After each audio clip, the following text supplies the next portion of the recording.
परमात्मा ने इस माटी के पुत्रों को जो संस्कार और जो मर्यादा जो दी है वो अवर्णनीय है, अगाध है। संगठन भी बनाया इस तरह का कि समय समय पर यहाँ पर धार्मिक आयोजन होते रहते हैं। बहुत सी जगह गांव में जाते हैं तो लोग संगठन करके कोई मदारी को बुलाता है, कोई नाचने वाली को बुलाता है, कोई ऑर्केस्ट्रा वालों को बुलाते हैं। लेकिन यहाँ के युवा वर्ग के लोगों के अंदर हमने देखा कि इन लोगों ने संगठन करके, बहुमत करके, चंदा इकट्ठा करके कभी भी कुछ किया तो अच्छा ही किया।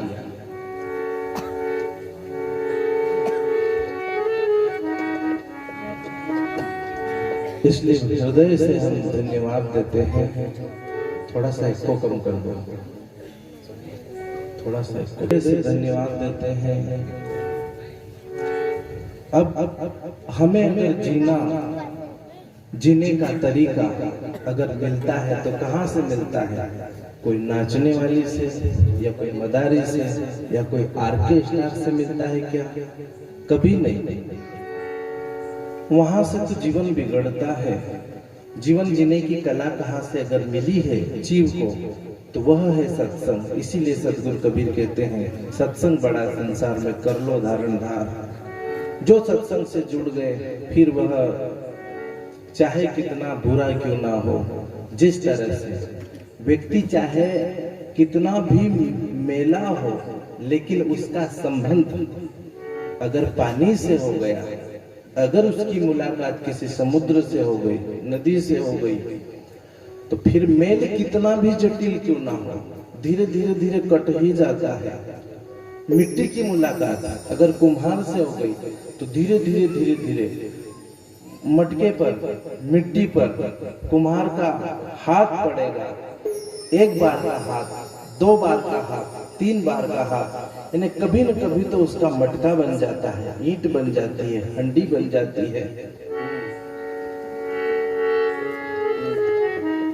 सत्संग से हमें एक नए जीवन मिलता है, एक नए जीवन का निर्माण होता है। सत्संग से हमें सत्य का बोध होता है। जीवन जीने की कलाएं निखरती है सत्संग से। सत्संग यानी सत्य का संग जहां हो उसको कहते हैं सत्संग। जहां सत्य की व्याख्या होती है, वो सत्य का अनुसरण होता हो, उसको सत्संग कहते हैं।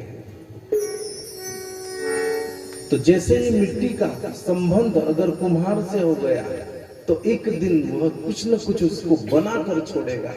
अगर लकड़ी का संबंध अगर सुतार से हो गया तो कुछ न कुछ उसको वह एक नई आकृति बनाकर ही छोड़ता है। लोहे का संबंध अगर लोहार से हो गया तो उसके हाथ में वह कला है। लोहा ऐसे पड़ा है, जंग खा रहा था, कोई कीमत नहीं उसकी, लेकिन लोहार का हाथ लग गया तो उसने दराता बना दिया, कुल्हाड़ी बना दी, नाई डोरा बखर बना दिया। वो बखर बनाने के बाद में किसी व्यक्ति को कहा कि लोहा लाओ तो कोई नहीं समझे, लेकिन कहा जाए कि कुराड़ी लाओ, दराता लाओ, तो बच्चा फट से दौड़ के दराते को उठा ले, लोहे को उठा ले, कुल्हाड़ी को उठा ले। ऐसे ये जीवन है, ऐसे मनुष्य है।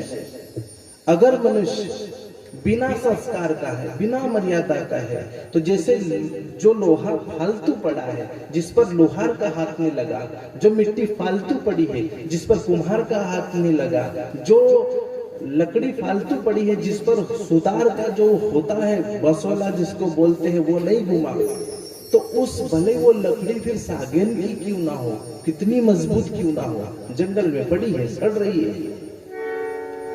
लेकिन सुतार के दरबार पर किसी उस व्यक्ति ने उठा के वहां फेंक दिया, लो साहब ये है और आप इसका कुछ भी बना देना। बना दिया उसने, लकड़ी का मंदिर भी बना दिया। फिर उसको कोई लकड़ी के मंदिर के मंदिर है, लकड़ी का मंदिर है। फिर वो लोहार का हाथ पड़ने के बाद में उस टुकड़े को कुल्हाड़ी कहा, पौड़ा कहा, गेती कहा। हाथ पड़ते ही नाम चेंज हो गया। ऐसे ही जिस जीव पर सदगुरु की कृपा होती है, सत्संग से जैसे ही जुड़ता है और जैसे ही यह मस्तक सदगुरु के सामने टिकता है, उसी दिन से उसका नाम फिर भक्त पड़ जाता है। कोई उसको डांटे भी, कोई लड़े भी तो यूं कह के वो भगत है, वो कपटी गणो भगत है, भगत कपटी, उसका नाम पड़ गया है भगत। भले उसका कपट नहीं गया, उसकी निंदा नहीं गई, उसके हृदय का जो विषाद है, उसका अवगुण भले नहीं कटा। थोड़ा और एक को तो जरा सा, पर नाम पड़ गया। वो दराता नहीं चले, पर लोहार का हाथ पड़ गया ना, उसने दराता बना दिया। तो कोई भी कह गया तातेड़ो है, चले नहीं। नाम पड़ गया उसका दराता। कुल्हाड़ी नाम पड़ गया, कुल्हाड़ी बना दी उसने, बना के रख दी, और बना के रखने के बाद में उसका नाम कुल्हाड़ी हो गया। अब वो भले ही नहीं भी चले तो नाम तो कुल्हाड़ी पड़ गया। ऐसे जो सत्संग में बैठ गए, जो सदगुरु के सानिध्य में जो मस्तक झुक गया, ये झुक जाने के बाद में उसका नाम भक्त पड़ गया। वो भक्त पड़ गया। भले ही उसके लक्षण उसने नहीं बदले, उसकी जो छटपटाहट थी वो नहीं मिटी, पूर्ण रूप से मिटी तो नहीं, लेकिन कम से कम उसकी छाप लग गई कि ये दराता है, ये कुल्हाड़ी है, ये गेती है, ये पौड़ा है, ये भगत है। इतना प्रताप है भक्ति का, इतना प्रताप है।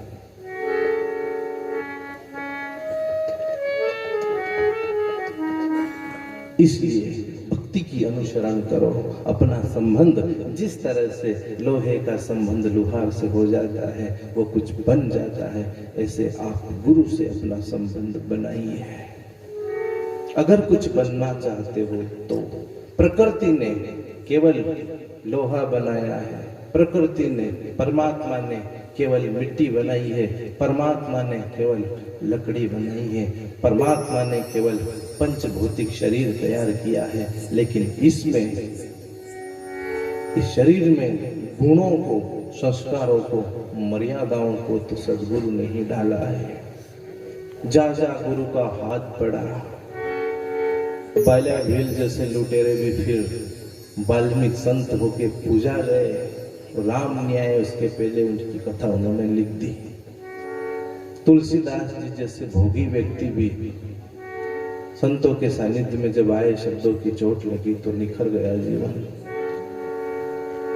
अजामिल गणिका जैसी वेश्या, जब सदगुरु की चोट लगी, संत की शरणागति हो गई, तो गणिका जो वेश्या थी, सदगुरु कबीर के ध्रुव प्रहलाद गणिका तर गई। जीवन निखर गया, नाम रह गया।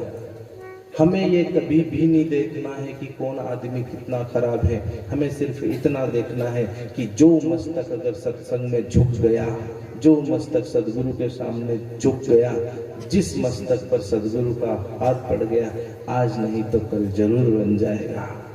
कभी कभी क्या होता है, कोई लोहे में कोई खोट होती है तो लोहार भी के एक काम करना साहब, थोड़ा रुकना तो पड़ेगा। बना तो दूंगा लेकिन थोड़ा ठहरना पड़ेगा, इंतजार करना पड़ेगा, क्योंकि कुछ अवगुण होते हैं अंदर। ऐसे जीवन में भी कोई इतने सरल सभ्य होते हैं, कोई पुरबला कोई संस्कार होता है तो जल्दी जल्दी सब कैच कर लेते हैं, और कैच करके मर्यादाओं में, सरलता में, भक्ति में ढल जाते हैं। और कोई ऐसे होते हैं कि वो उस दरबार में पढ़ भी गए लेकिन बन नहीं पाते हैं इतना जल्दी। लेकिन ये तो पक्का हो गया कि वो पड़ गया है अगर उस दुकान पे, तो एक दिन बन जाएगा। आप पढ़ जाओ, बने ना बने, एक बार की मोगरी, एक बार का साबन, एक बार का सरफ लगे, दाग धुले ना धुले, आप बार बार चादर को निर्मल जल से नाता मत तोड़ो, डुबो को उसमें बार बार बार बार बार के अभ्यास से। अब यहाँ पर कहा है कोटि जन्म के पुण्य से। बात उन्होंने एक जन्म की नहीं करी, कोटि जन्म के पुण्य से सदगुरु मिले कबीर। ये धर्मदास जी की बात है। एक जन्म के पुण्य प्रताप से सदगुरु की प्राप्ति नहीं होती है। अब हम किसी को थोड़ा ही समझाएं और उसको समझ में नहीं आए तो हम चिढ़ने लगते हैं। क्या समझाए इसको, समझ में तो आता नहीं, क्या बताए इसको, निंदा करता है, क्या बताए इसको, अभिमान करता है। जो निंदा करते हैं वे क्रोध के नहीं दया के पात्र है। विचारों को पता ही नहीं कि निंदा करने से क्या होता है। जो चोरी करते हैं वो दया के पात्र है। विचारों को पता ही नहीं कि हम क्या बोल रहे हैं और हमें आगे क्या मिलेगा। जो दूसरों से घृणा करते हैं, ईर्ष्या करते हैं, भक्तों से या संतों की जो दिन रात निंदा करते रहते हैं, उनको विचारों को पता ही नहीं है कि इस निंदा का प्रतिफल होगा क्या। दया के पात्र हैं ऐसे लोग। कभी भी हर जगह ये समस्या है, हर जगह जहां भी कोई अच्छा काम होगा तो 10-20 निंदाखोर तो ऐसे होंगे जो मतलब बस उनका काम ही है, बस बैठेंगे साइड से बढ़िया से, बस वो वही देखेंगे कि कहाँ गड़बड़ होती है, क्या बात होती है, देखा तो सही, काई करेगी देखा नहीं। पर सावधान सावधान, श्री कृष्ण अर्जुन को कहते हैं, अर्जुन ये कर्म भूमि है, हमको वही मिलता है जो हमने बोया है। बम्बुल बोया है, एक गलती से अगर बावड़िया का बीज अगर आपने लगा दिया तो करोड़ों कांटों का सामना करने के लिए तैयार रहना। ये बात कई बार हम बोल चुके हैं और हर सत्संग में बोलने की कोशिश करते हैं। और अगर किसी एक व्यक्ति ने एक आम की गुठली लगाई थी, लगाने वाले ने एक लगाई थी, लेकिन जब उसका समय आया तो बुरा बोया तो बुरा भी टोपला भर के असंख्य गुना होके मिला, और अच्छा बोया वो अच्छा भी गलती से एक आम का गुठली कहीं से पड़ी थी, व्यक्ति ने लगा दी, समय समय पर पानी डालता रहा, वो बड़ा हुआ, करोड़ों असंख्य आम वहां से प्राप्त होते हैं। यह यहाँ का विधान है। इस विधान को अगर हम समझ जाएंगे तो अभी जीवन सुधर जाए, अभी अपना काम बन जाए। लेकिन यही तो बात हमें समझ में नहीं आ रही है। और दुख का अंत क्यों नहीं हो रहा? क्योंकि हम बुरा बोना बंद करते ही नहीं, हम निंदा करना बंद करते ही नहीं, हम घृणा बंद करना करते ही नहीं। हम सतत दूसरों की निंदा कर रहे हैं, सतत दूसरों से घृणा कर रहे हैं। सत्संग में भी बैठते हैं, सुनते भी हैं, सब कुछ करते हैं, भजन कर लेते हैं, फिर वही बात, वही हमारी जो आदतें हैं वो आदतें तो छूट ही नहीं रही है। इसीलिए तो दुख पर दुख आता है। अगर यही सबसे बड़ा प्रैक्टिकल परीक्षण है कि अगर दुख पे दुख आए तो समझ जाना कि जाने अनजाने में मैं बो रहा हूं, और मैं कब बोता हूं ये मुझे भी पता नहीं है। तो हम सतत ये ध्यान रखें कि क्या हमसे कोई निंदा तो ना हो रही है, या कोई दूसरे की निंदा हम कानों से सुन तो नहीं रहे हैं, या अपने द्वारा कोई उल्टा सीधा तो नहीं हो रहा है। क्यों मुझे उल्टा उल्टा मिल रहा है? एक गांव के अंदर एक पंडित जी रहते थे। तो पंडित जी बड़े थे तो पंडित जी, लेकिन मन उनका साफ नहीं था, लोगों को सतत किसी किसी बहाने से लूटते रहते थे, ठगते रहते थे। तो एक बार उन्होंने क्या किया, लोगों को लूटने के लिए एक युक्ति लगाई, और युक्ति ऐसी लगाई कि मंदिर के पास में एक कमरा था खाली, उस कमरे के अंदर एक गधे को लाके बांध दिया। ढोल कूट के पूरे गांव के अंदर एक सूचना उन्होंने दे दी कि मैं 11 के दिन भगवान का दर्शन कराऊंगा। जिसको भी दर्शन करना हो, साक्षात श्री हरि आदि नारायण का दर्शन कराऊंगा, और जिस जिसको दर्शन करना हो वो 11 के दिन मंदिर में आ जाए दोपहर को। अब किसको दर्शन नहीं करना था, सबको दर्शन करना। जो लोग गांव वाले थे उन्होंने अपने रिश्तेदारों को भी बुला लिया कि आओ भाई, जो बहन बेटियां थी, कोई काका बाबा मामा चाचा जो भी है, सबको इकट्ठा किया कि आओ भाई, पंडित जी हमारे यहाँ बड़े तपस्वी हैं और वो दर्शन कराएंगे, तो अपन सब दर्शन कर लो। अब सब लोग जैसे इकट्ठे हुए, बड़े बड़े लोग आ गए।